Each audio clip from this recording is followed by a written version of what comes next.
उधारी दारी माय बे उधारी मागता मागता दन कुठं मग दुकानात बसती घ्या उधारी म्हणजे एक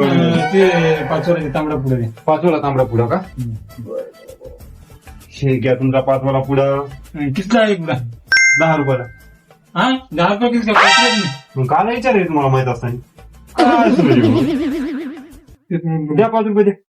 उद्या काढा पैसा आणणार हा आपले डॉक्टर संपर उद्या दिले जमतेच का पुढा द्यायचे पैसे उधारी नाही पहिले मी उधारीसाठी पुरुष तुम्ही उधारच मागायला का बरं तुला हात पाय सोडा ना काय हात पाय सोडा ते काय असते डॉक्टर संपर आहे वायफाय म्हणा काय हात पाय सोडा बरं, पटकन पैसे मारायचं एक मिनिटाला पुढे जाऊ कोणतो आता आलं मीठ हा काळ